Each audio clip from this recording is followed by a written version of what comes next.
Welcome everyone. Thanks for joining us for our webinar on Beat Inflation, how to maximize your return on invest with better SAP management. So let's see, today to cover the topic, I have the two best experts we have on our topics. The first one is Francisco. Actually, we learned Francisco during the course of a project where we were consulting together one of the largest customers in Mexico City. And Francisco has more than 20 years of experience in software negotiations, and he will be our expert on that topic. Hi, Francisco. Good morning, everyone. And the next one is Jens. Jens just joined the VOQUZ Labs family in January. He's the founder of REMQ and a company called Remedine before that.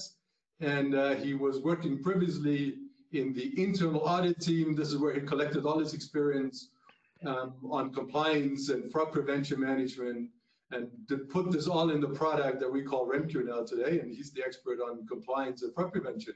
Hi, Jens. Hello, and good morning and good afternoon. So let's have a, let's have a look on what inflation means. I mean, everyone did see the rates, and maybe the numbers 9.2% for Europe and 8% for the US are astonishing some people. Actually, I was astonished that there are quotation marks that low, because some numbers you've seen throughout the months where they compared the ones with the highest inflation rates were actually even above 10. Now we're back, but it has substantial influence on business.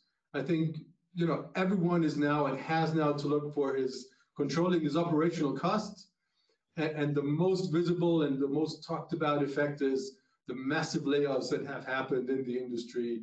Tech layoff became a term in the US. And just to give you some numbers, around 120,000 layoffs have been made in 2022, but only in Q1 in 23 were already 100,000 again on top of that.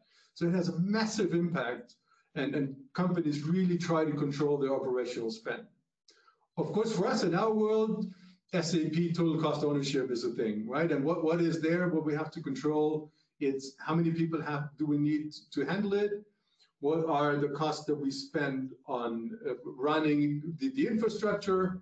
And what is the cost of migrating the systems, right? And Francisco, just a warm-up question for you. When, can customers of ours do something if they had to go through a downturn with their employees, they had to lay off some employees, and now they're left with a huge number of SAP licenses? Is there a way that we can help our customers?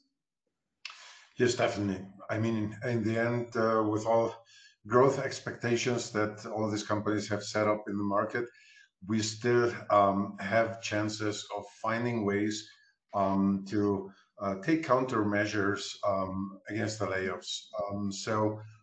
SAP is, as any software company, reluctant to reduce your contracts. But in the end, all the companies are growing, doing new projects, and so license exchanges, the migration to S/4HANA, let it be on-premise or cloud, is an option. And in this process, you can take countermeasures, but you need to be very aware of where you are spending the money, how much you're spending for it, and really understand what the impact of these countermeasures will be, and how far you can really work against combat this growth that you have on the inflation side with countermeasures to lower the number of licenses that you're using, maybe the excesses or the shareware that you have in your contracts. And this is what we are helping clients with today. Okay, thanks, Francisco. Also, very important thing to mention, SAP did increase the cost for the maintenance, the first time since I think a decade or something, right? So, and they actually are using a term in the contracts that they have to be able to increase the maintenance prices according to the inflation rates. And that's, of course, something that, now you're left with shelfware that you're not using anymore, and you pay more maintenance on it as well. So it makes it even more important to manage that. Definitely. SAP is talking about, and we have seen in some contracts, the possibility to grow the contract by 3.5% per year, which is worrying, because this means basically 19% over 5 years. Now, 19% in a million contract is something serious. And you need to adjust this. You need to adjust this to reality. You can't leave it out to your supplier to decide how much he wants to increase your contract. We have seen you're showing on the display right now this high inflation rate of 8% in 2022.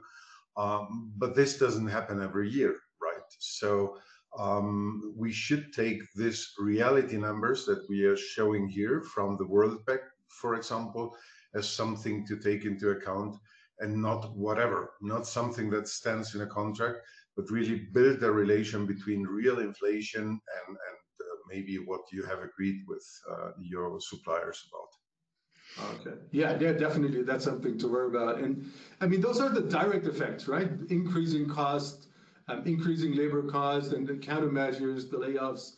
But after this, there's also, every penny counts. If I look for all the money in all the corners of the company, of course, I look into issues like fraud as well. And Jens, I can, if we're laying off a lot of people, and during the process they're leaving, isn't that something where especially this fraud prevention could be of a very, very high importance?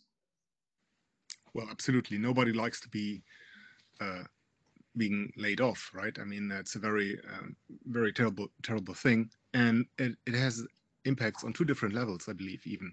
It's one on the organizational level. You might try to trim costs by moving operations to low-cost countries, for instance, or do other organizational changes. That means people get new job roles. They do work differently, and maybe they're not even trained that well or less experienced than before if you move around operations. And that means also more errors happen.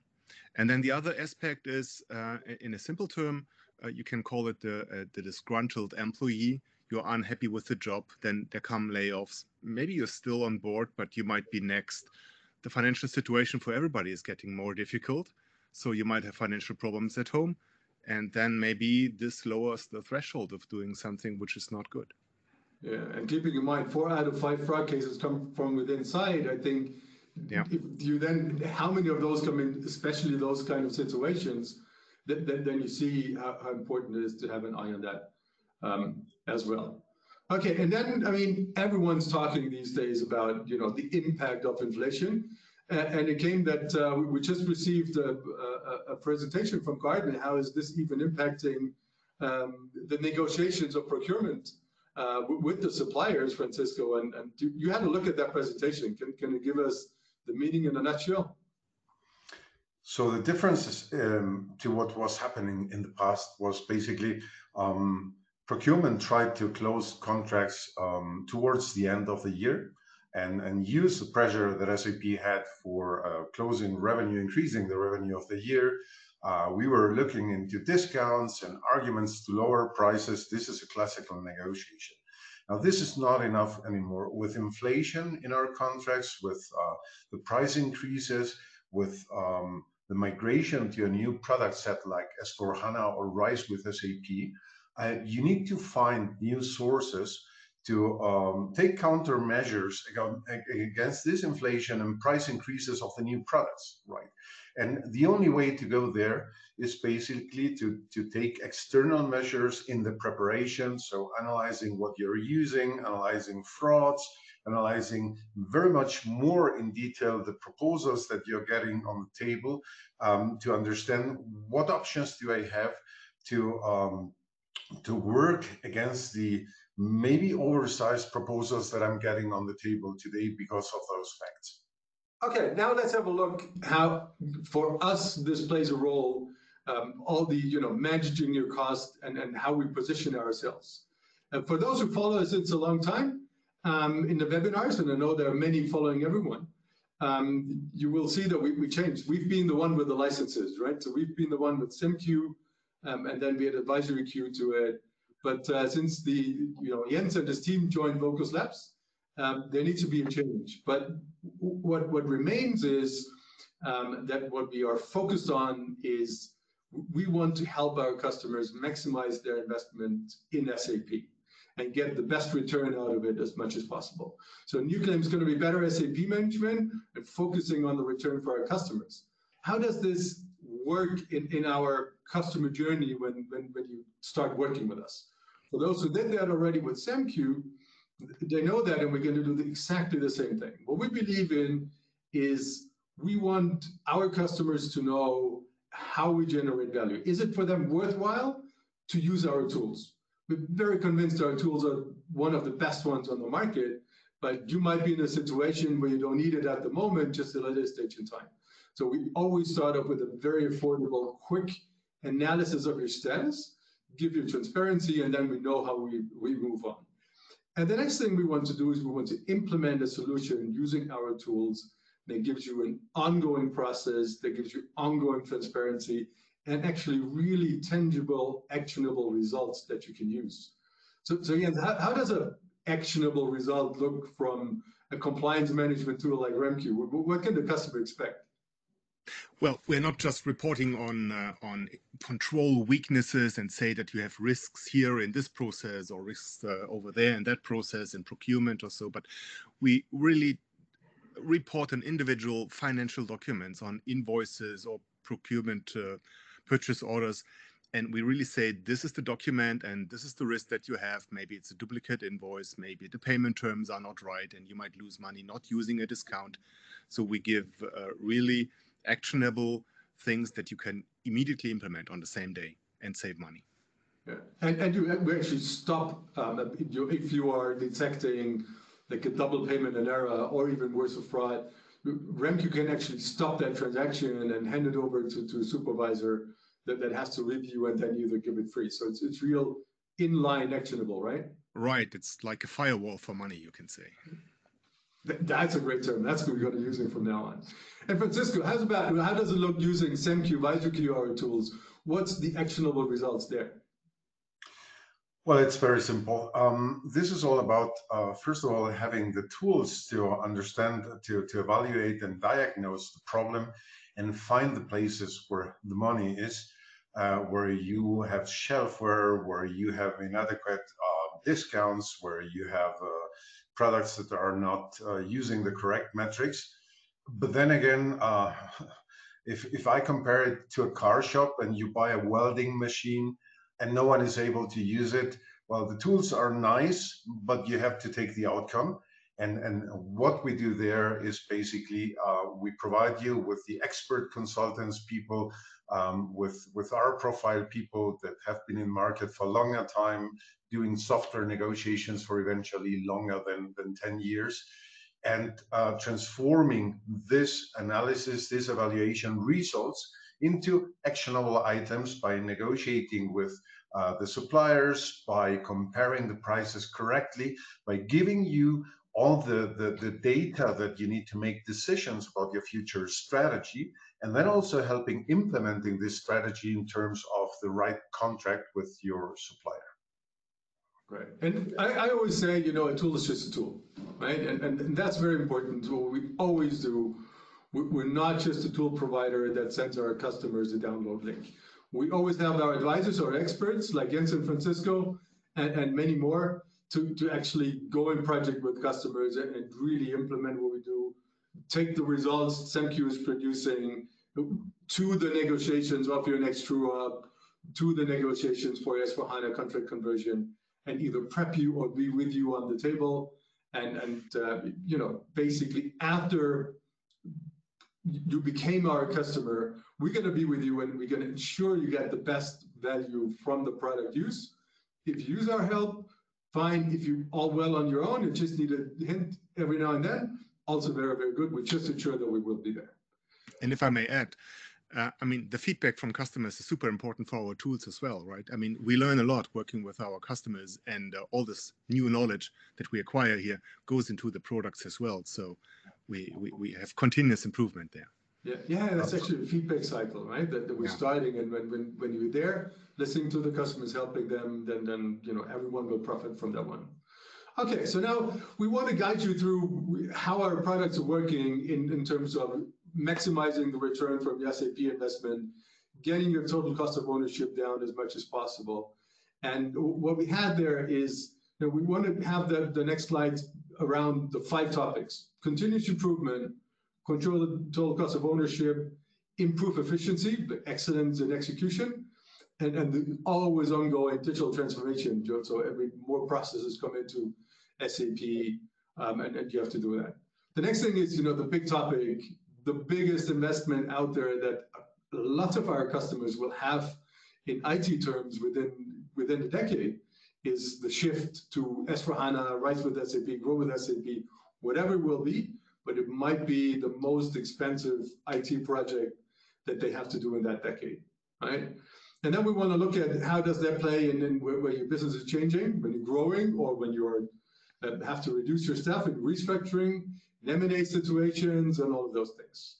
We want to look at compliance, how to do that cost efficient, and business controls, talking about fraud prevention, these things. So those are the 5 topics we want to measure our project against, and have Francisco and Jens talking you through how we can help you on those 5 topics where we think they play a big role.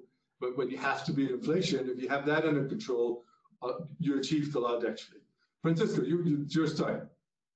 Thank you. So the first thing to understand, and this is something old, I'm not going to spend too much time about it, is license control. So understanding your licensing situation is something that still today most clients have an issue with. As you can see in this extract of the projects that we did over the last 3 years, basically only 10% of clients are more or less in control of the licenses that they have. In opposite to that, you can see that 30% of clients still are at audit risk. So there is a mismanagement of what they are buying towards what they actually need. And something new that as we came with digital access was something with a big influence of those numbers. Then on the opposite side, 60% of clients have many more licenses than what they actually need. And this is something that we are finding out. And even when those layoffs are happening today, you then see, well, I have a shelf where I have a lot of licenses, but then we had the layoffs and now I have 1,000 user licenses more. So, and eventually you also have too expensive user licenses because you weren't told at the right moment that you don't need to buy the most expensive licenses for every user. So analyzing your actual demand, your actual need is something essential to keeping control of costs.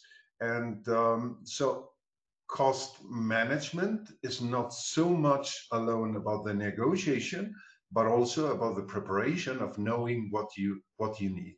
You can see here that in average, clients have $1.5 million in excess of licenses. So, and this is something to manage. And the S/4HANA migration is the moment to do that. Now, today, talking about digitalization and the ERP strategy. So digitalization, I'm not like the business model expert when it comes to how to change an enterprise. This is something you should maybe more talk about with Boston Consulting, McKinsey, etc. But I do have my viewpoint on that. And my viewpoint is return on investment.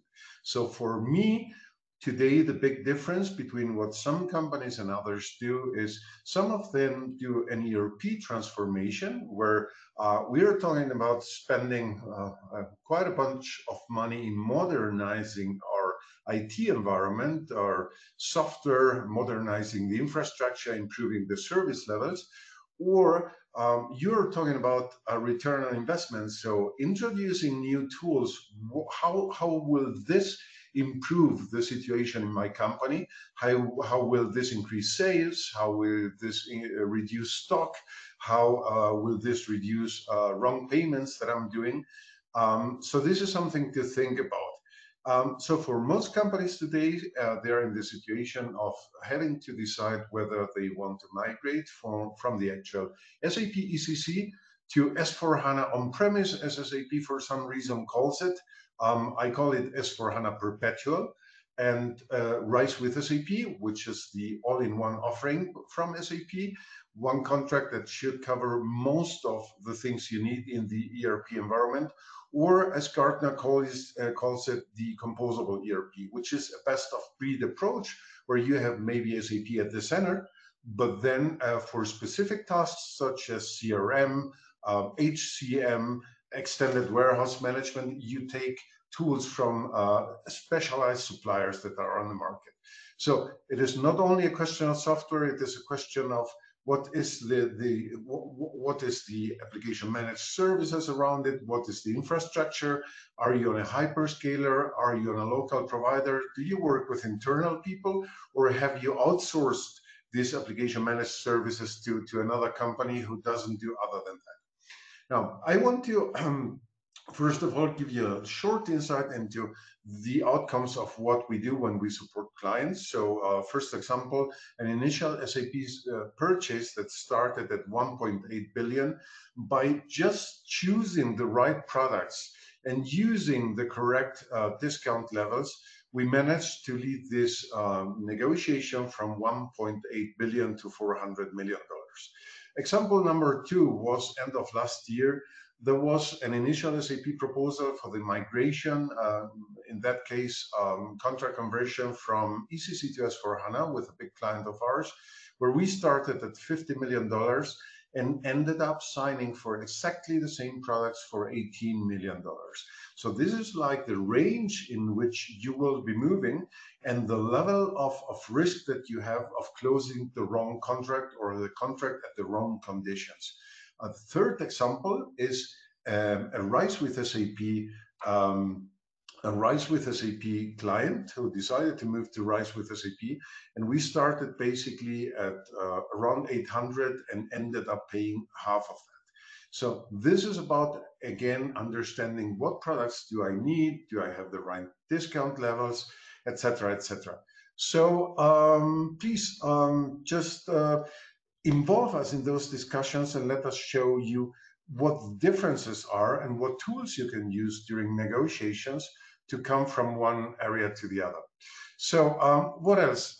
Here, I wanted to build this example on the price model that we have today on the table with RISE with SAP, and how many tools there are, or how many, well, let's say, influence factors you have in those contracts. First of all, the full user equivalence. The full user equivalence is something that, although it totally makes sense for a client, because it means you can change the user types over the year, and reality is you close a contract with a specific number of full user equivalents, and you probably will have to stick to this for the next 10 years. At least you won't be able so easily to reduce the number of full user equivalents. So you must be very aware of how many of those you need. And we have the tools with SAMQ today to do these simulations.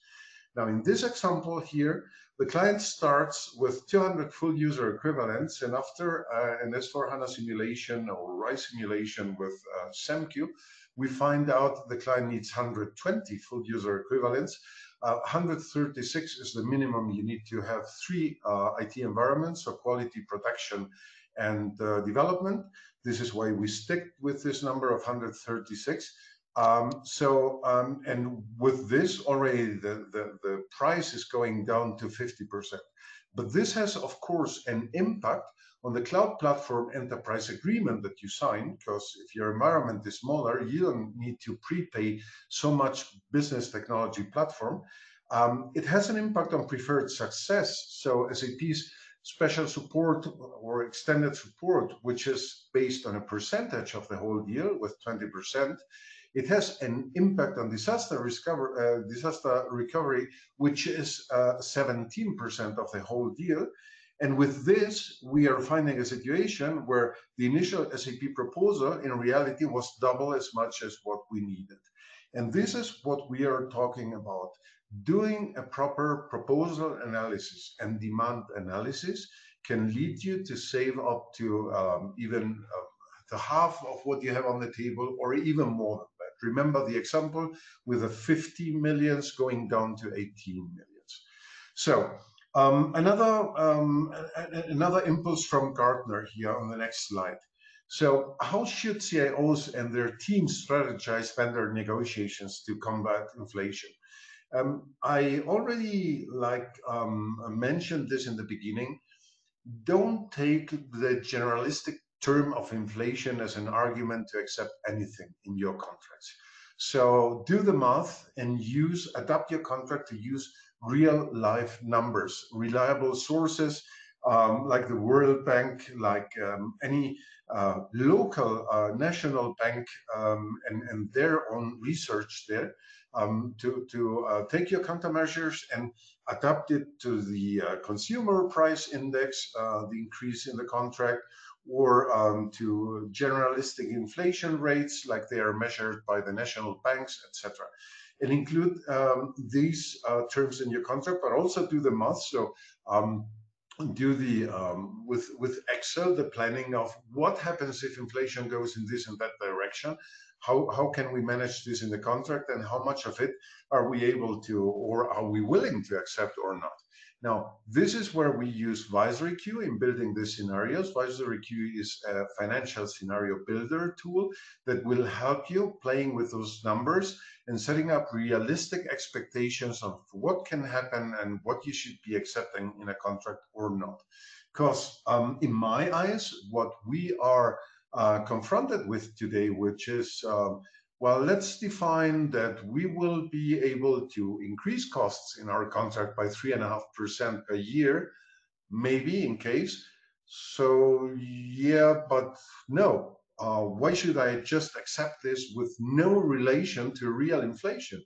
So I'm giving the supplier the ability to increase the price independently from whether inflation happens or not.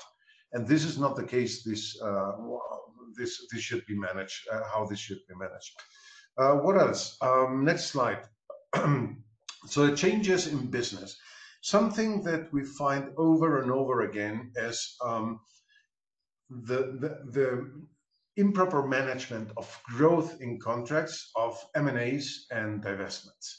So growth, first of all, is something that happens in most companies, but divestments happen also. They sell a part of the company.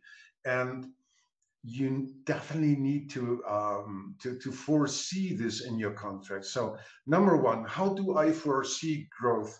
Sadly, the way I mostly find this situation with clients is the way they foresee growth is they just buy more licenses. They buy more licenses today, although they will need them tomorrow. Well, this is not the proper way of managing this. I mean, this is the proper way of making a salesperson happy, but not your own CFO. So what you can do basically is always buy exactly the number of licenses that you need today.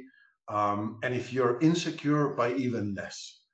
So you can always increase a software contract in the future, but you can almost never reduce the software contract. It is amazingly difficult, and you will have to pay experts such as us to help you navigate through such a negotiation.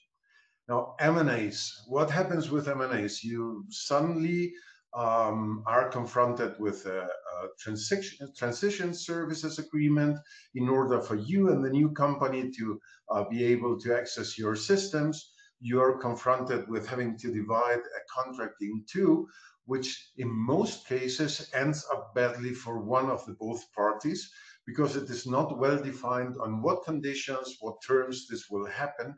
So you need to play a bit with the numbers and think, what does it mean if I suddenly have to divide my contract in two? How can I manage this? How can I manage the transition project, etc.? And then the divestments. This was the divestment, the merger.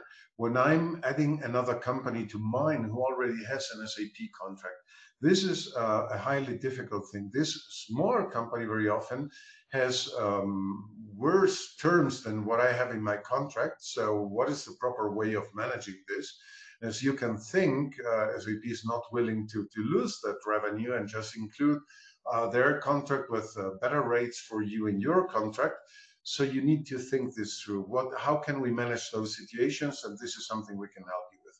Now, something that you see here as an example is what we find with clients. The ECC inventory of 100% has very often a potential between 10 and 50% of improvement potential. And even when you go to S4HANA, it is higher because what happens is with the new very interesting user licenses that SAP implemented, the functionality, the productivity users, which have a lot of rights nowadays, you can cover much more. Now, although this is the case, you won't see this in your proposals because basically most clients don't deal with a tool like SAMQ, this kind of simulations of what they need in the future. So they end up buying the expensive functional or licenses and professional licenses in all too high numbers still today. Now, after 20 years of using DCC user licenses, people are still buying all too expensive licenses for S4HANA 2. So please do this analysis, do these simulations, because we are talking about 4 weeks of work or 4 weeks of duration, maybe 4 days of work that can save you millions over the next years. So do the math, do the work, and use tools like ours to do this kind of simulations and understand what you need. So what else? Digital access and measurement of engines.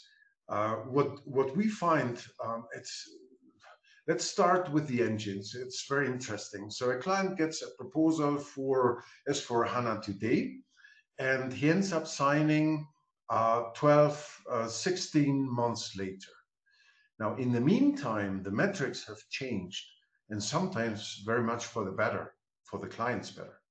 Now, what happens very often is the client isn't aware of that because he has no access to SAP's price lists.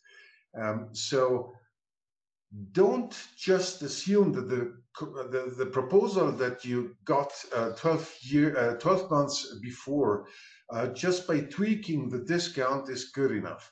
You need to understand if the metric has changed, is the new metric better for me or worse? And so look at these details. Now, digital access, another thing. We are just about to start a bigger digital access evaluation for a client who is very much in fear of what could happen. So you need to look in detail into that. In most cases, when you promise SAP that you will be spending 50 millions in new S4HANA licenses, they don't care about digital access. Now, if you are not, if you instead of that are planning on doing a product conversion and spending little money on the migration to S4HANA Perpetual, then it is very likely that they will look down into the details of digital access and again bug you with this. So again, it comes down to details. You can't just assume that by properly negotiating with SAP, you will get to the right results. You need to first tweak the usage, understand the usage, understand and simulate the future demand, do the financial scenarios to look at that. Now, I have right now in my hands, before I give over to you both, a proposal that shows how SAP is offering S4HANA Perpetual for 24% discount and RISE with SAP, where they have a much smaller margin for a 51% discount. Now, is this some kind of manipulation towards the client? This is up to you to decide that, but these are the things you have to manage with. And we are the people that can help you understanding those differences and knowing how to work with that. And with this, I give over to Jens. Thanks, Francisco. Thank you, Francisco. I like this when you said like it's a surefire way to make the SAP salesperson happy. I mean, I think we should never forget that SAP's main business is selling software, while our customers' main business is, I don't know, building cars, running hospitals, whatsoever. I don't mean to intend that they are not professional in running their IT environment, but SAP is the largest sales organization and the most sophisticated in the world, probably. So the odds are for them. So I think working together really can improve the situation here. Francisco has been speaking about how you can run SAP in a more cost-efficient way. And now what I'm speaking about a little bit is like how to run the business on SAP in a more cost-efficient way, avoiding friction, and with friction I mean things like errors that happen, inefficient processes, maybe fraud cases that you have in your environment. We mentioned it earlier, the situation right now, the economic situation might mean that organizations are maybe more likely being subject to errors and frauds to their disadvantage.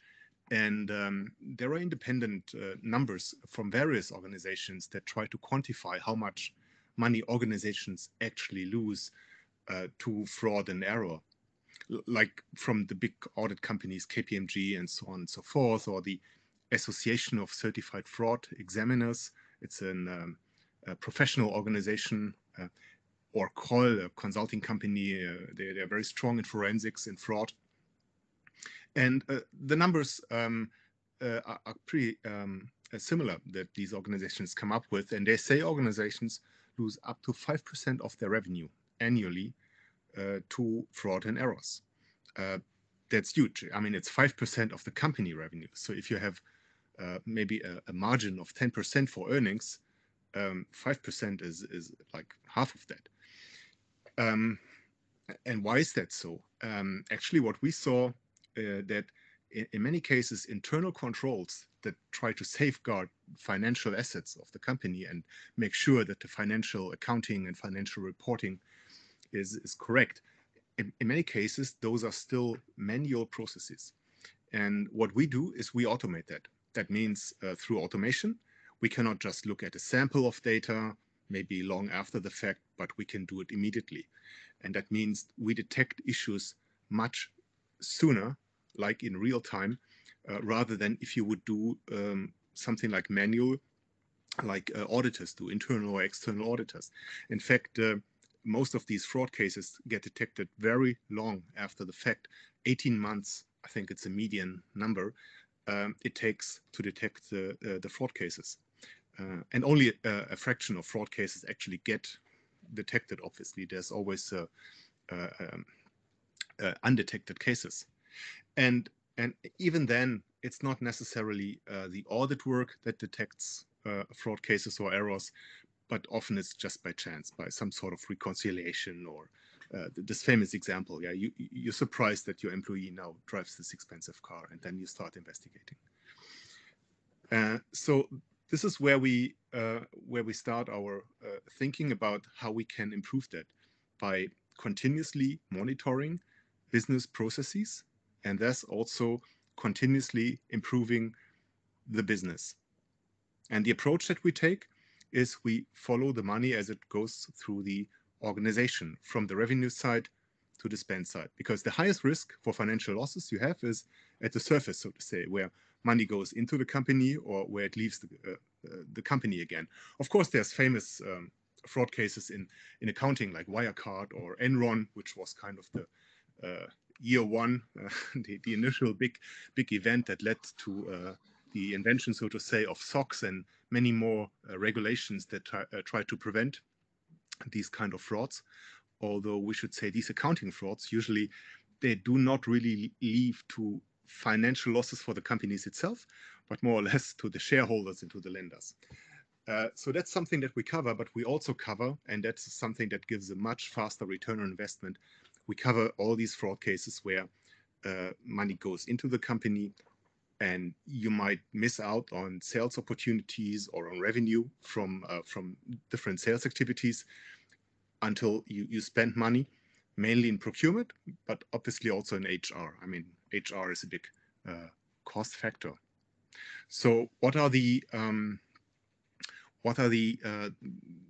points, the challenges, and the solutions, so to say, that we have? So the solution that we have is a continuous monitoring solution, where we inspect every single critical transaction where money is moved in or outside the company, and in many cases even inside the company, checking on accounting and recording.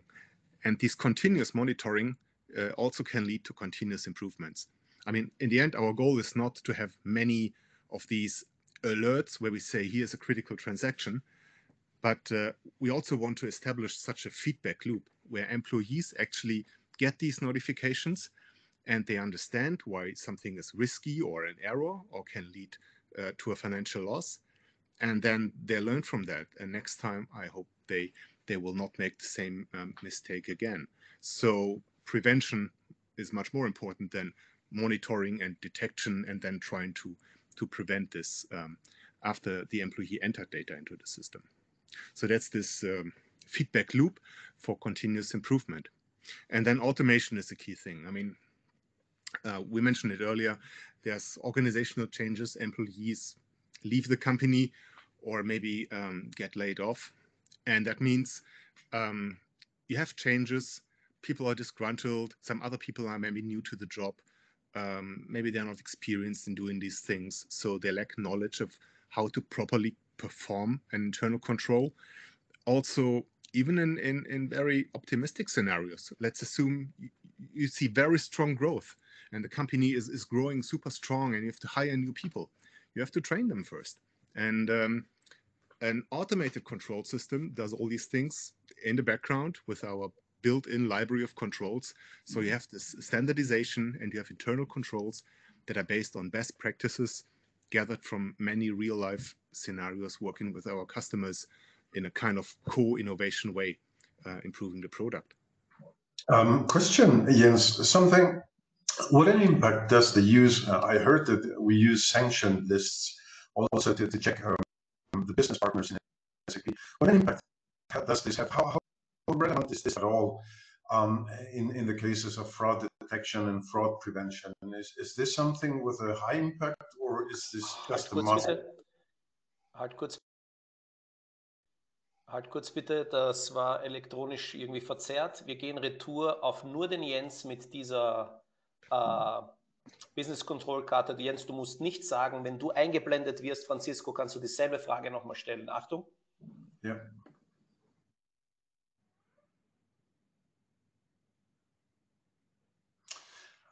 Jens, one question, something that I'm being asked regularly and I don't know the proper answer is, I see that we support international sanction lists with the tool. How relevant is this for fraud prevention? Is this a must-have, or is this something that really has an impact on how you prevent the eventual, well, inadequate situations in your system? Yeah, actually, sanctions compliance and sanctions list screening is a part of our solution. Even more than sanctions, we also cover crime databases. And in the future, we will also cover what is called politically exposed persons. And why is that important? Now, business is between organizations and maybe between your organization and people. And so to say, with whom you make business is kind of the root of trust that you can have in business relationships and obtaining money or spending money to someone. If you know who he is and you trust him, then you're on a much better position than if you do business with a complete stranger you don't know anything about. And so I think business partner screening is in many cases the first step of establishing trust in business processes. Thank you. And we do this again also automated. There's various approaches you can take to screen your business partners. It's not just sanctions, it's very closely related to that is master data quality, and bad master data, bad data in, bad business results out, you can say. I mean, everything depends on that. And we also have other checks for other issues like patterns that indicate that something is irregular, or when vendors get created on certain occasions that are strange, like a simple example on a weekend maybe. It might be an exception that you do this, but if you don't have any business, why do you create a vendor on a weekend? And there are fraud scenarios that take advantage of such things. It also could be simply an error. But fraud scenarios, let's say you want to get money out of the company. How do you do that? You need to pay someone, right? You pay a vendor. So again, who is that person? Was it created in a proper way? Was it created using a 4 eyes principle? Or maybe somebody was able to somehow bypass the existing SOD, segregation of duty controls. There was a recent case where the segregation of duty, so the access control to creating vendors, was bypassed in a large company, and a lot of money was directed in a bad way. where a manager actually asked staff to set up the vendor, and the manager would then go and approve, establishing the 4 eyes approval, so to say, approve this himself.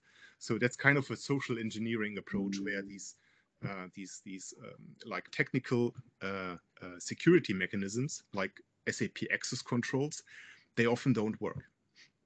And so just having SAP authorizations in place does not mean that nothing can happen, but you still have to look at all these transactions and all these payments that go out. And when you look at so many transactions and payments going out, then it's important that there's not too many alerts created, right? You don't want to have somebody screaming fire, fire every day, and everybody is fleeing the building and calling the fire department and nothing happens. And on the 10th occasion, probably nobody will care anymore. And then maybe it's a true case. So that's why reducing false alerts is an important issue. And we have tools for that to exclude, for instance, intercompany payments, because usually they're not very risky. You might have wrong payment terms when you send money to another company in the group, but that will not adversely affect really the earnings and the balance sheets. So reducing false positives here is a very important point, just as being able to find the right alerts, right? The real positives, so to say. And the number of these transactions, and it's not possible to manage these in a manual way, to do internal controls. So automation really is the key. And the changing environments that we are living in with these economic pressures on prices, I mean, increasing prices. And then the question is, do you have pricing power to pass higher prices on to your customers? So this pressure on the margins means people more have to focus on maybe their actual work, so to say. And the internal control system often is kind of then overlooked, and it's a second priority, which opens the gate even further.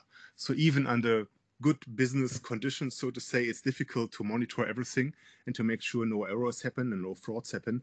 But if you have pressure on the system, then this means that it's more likely that something goes wrong. And it could be good pressure, as I mentioned. It could be high growth. It could be M&A. It could be divestments, whatever, right?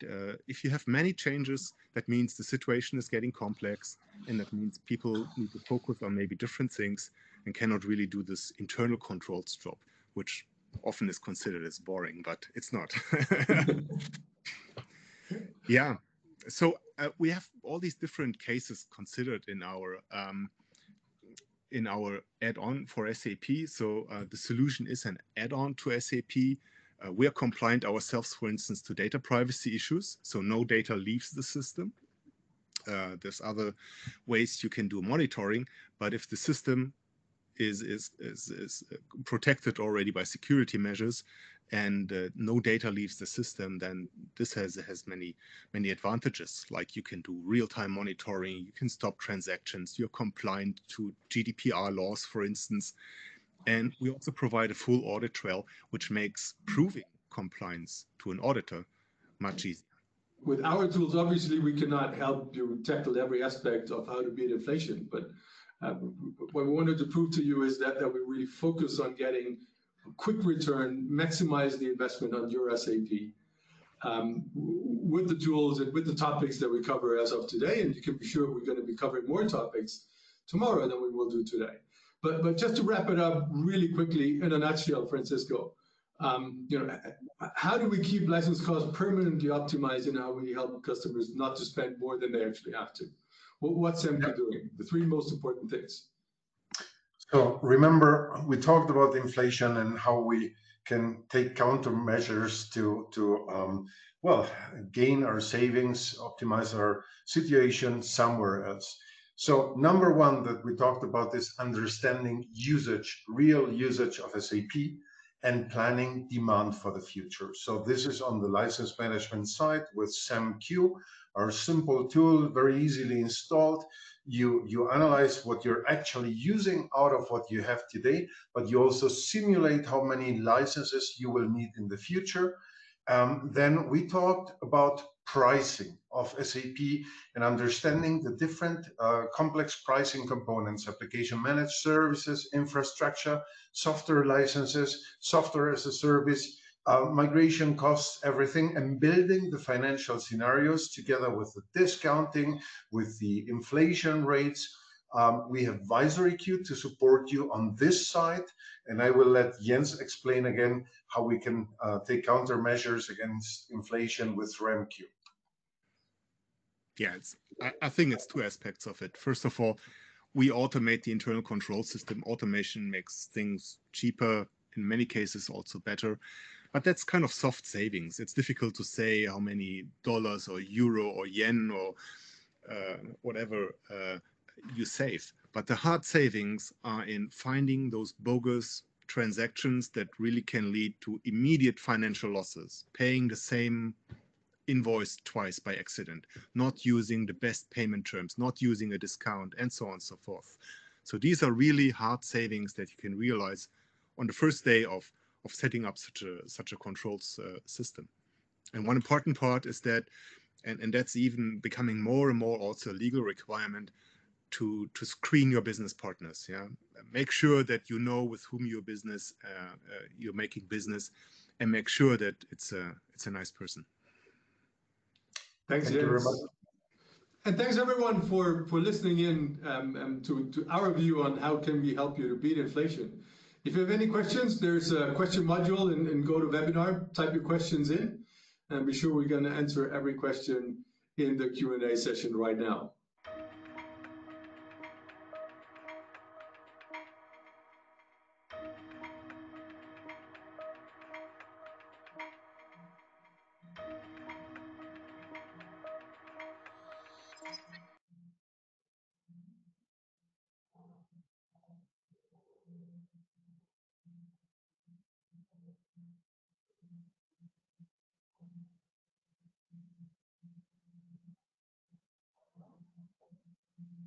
A different face.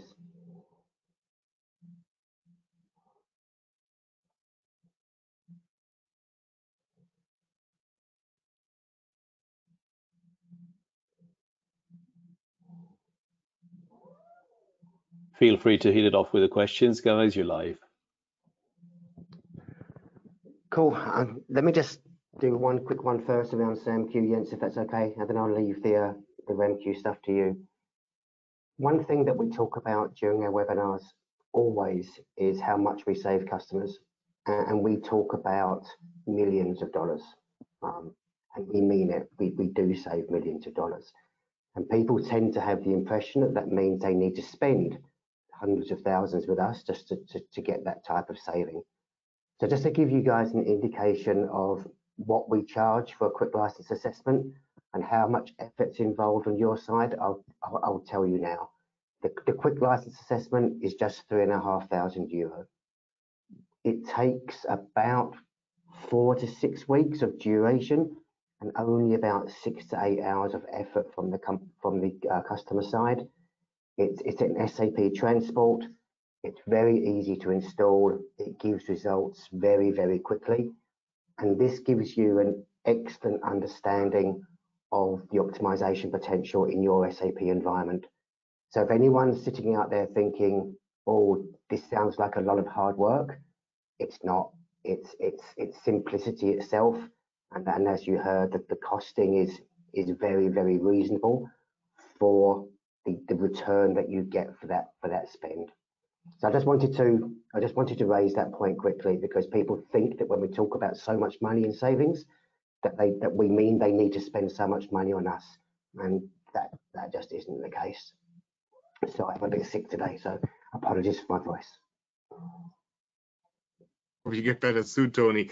I do see 2 questions that go in the same direction, so to say. It's like, how difficult is this to set up and to operate and to run? Maybe I can more talk about this from the view of RAMQ, the business monitoring software. I mean, we have pre-packaged content, so we ship a library of controls that are supposed to work kind of out of the box, but of course there is space to improve them, to optimize them, and to streamline them, and also adding to one of the previous comments regarding false positives and avoiding too many false alerts, so to say. you can exclude many business transactions, like everything that's intercompany or that is triggered by a technical user because you have automated some process. You can easily exclude those. So for a quick assessment, which we offer for all our products, and which is something that you can do easily within days or something like that, and that gives actual insights and enables you to realize savings. So for quick assessment, I think we are speaking about something between hours and days, and it's something you can do within a very short period of time, and that gives real results, not something that's theoretical or something like that, or something that's just showing that it works in general, it's running, but it shows you really, it gives you insights into your business very specifically, and I think that's a cool thing actually. No, it's a very, very good point. And on the SAMQ side, of course, we do exactly the same thing. We have, oh, the lights have gone out. I don't think I paid the bill this month. Inflation. on the SAMQ side, we do exactly the same thing. We tailor it to a customer's specific environment. We tailor it to their own contract. And again, we give them real data. This is not hypothetical. This is not something that's guesswork. This is something that's very much tailored to each customer, even in the quick license assessment. So again, low price, very quick turnaround, customized to your needs and your requirements, and you get those results very, very fast. That's our aim with the quick license assessment. Right. Is there anything else from? I can see that Rick's asked a few questions about MQ, but we can take those offline, Rick. I think you mentioned that you're happy to have a separate conversation.